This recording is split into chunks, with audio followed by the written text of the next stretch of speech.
Good day, Metamorpho. It's a pleasure and it's a privilege to join you in Leadership Week to speak about the topic of godly leadership. And personally for me, that's a rather big statement. And as some of my friends have said, leadership is not really something we have defined for ourselves. It's not something we understand. It's something we see in school, it's something we see in Parliament. And for ourselves personally, we don't know what leadership is. And we can look at the world and we can see leadership as position, as privilege, as power, as something you can aspire to, as something you must achieve. It's something you doubt in. It's something you don't see yourself in. And personally, sometimes it's something you don't really care about. How can I be a leader? Why must I be a leader? It's only for the chosen few. Friends, I think today there might be something different. I believe there's something more to which we are called. I believe we, as Christians, as followers of Jesus, as children of God, are called to more. We are definitely called to more, and that's why we are in a park today. And you can hear the cars, you can maybe hear a dog somewhere, but where I want to put your focus is on the tree behind me. Now, a tree is something we don't really can imagine our lives without. We see them every day. I can't remember a picture in which I have not seen a tree before. And if we look at a tree, we remember its shade. We remember the soil, standing bare feet on the grass. We see the branches, we see the fruit. We see a tree standing tall and standing firm. What does this say about leadership?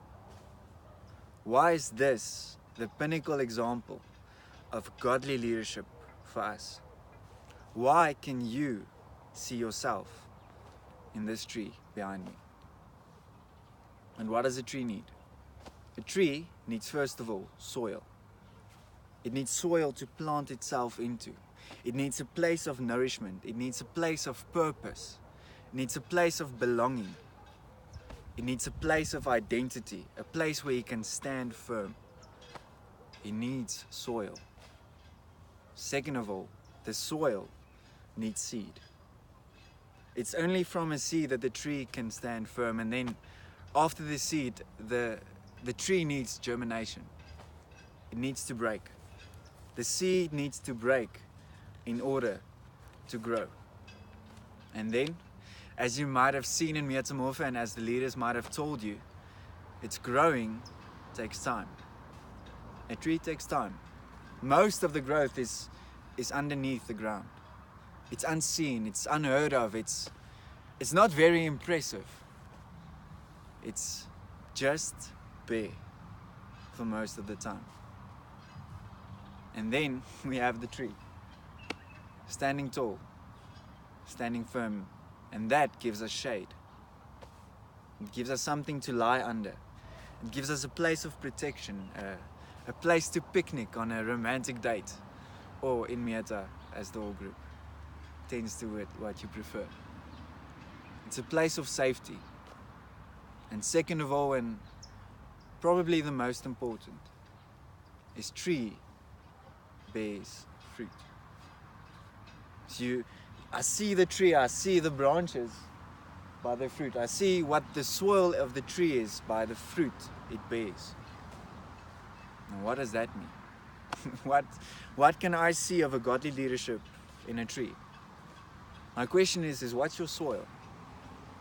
A godly leadership is planted in God and God alone. What nourishes you? What's your identity? What does He say? Not about leadership, not about your calling. What does He say about you?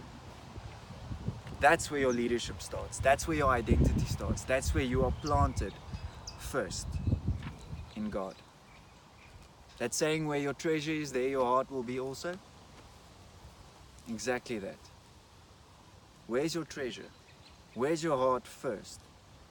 because that's where your fruit will be. Second of all, we are seeds.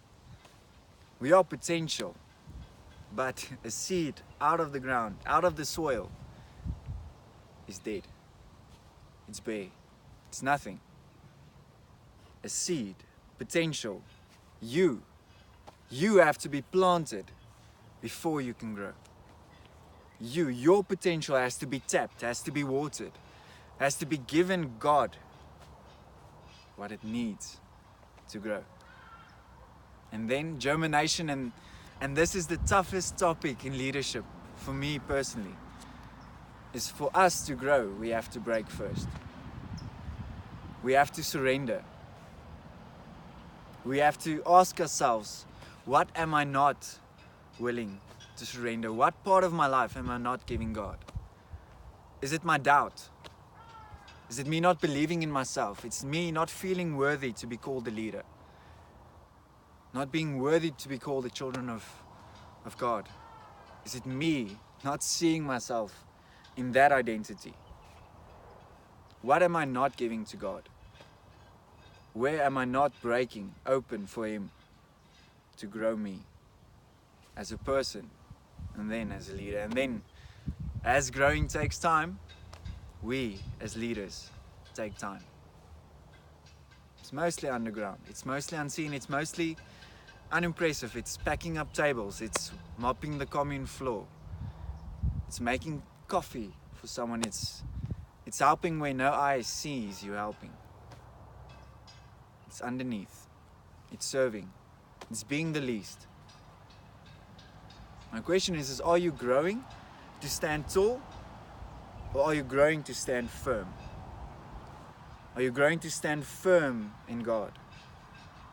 Not for image, but for purpose. For what are you standing? Are we standing to be seen? Or are we standing to give shade to other people? Why are we standing? Why are you standing? And then fruit.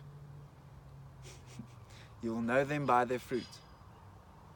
Because the moment I spend time with you, I chat with you, I get to touch and feel who you are, it's at that moment that I see where you are planted, what seed is inside of you. Did you break? Your fruit tells of who you are, of where you come from. That's leadership. It's seeing God. There's a saying that a life given is a life gained. And I believe that's the core of godly leadership. It's being shade. It's being the least. Not once, not twice, but for life. It's giving. Giving, giving, giving. And by giving, we grow. By giving, we grow taller. We stand firmer. By dropping fruit, we gain more fruit. Godly leadership. What type of tree will you be? In what will you stand? What seed is inside of you? Are you being shade to other people? Or are you just standing tall? There's a difference. What tree will you be? Will you be a godly leader? The choice is yours.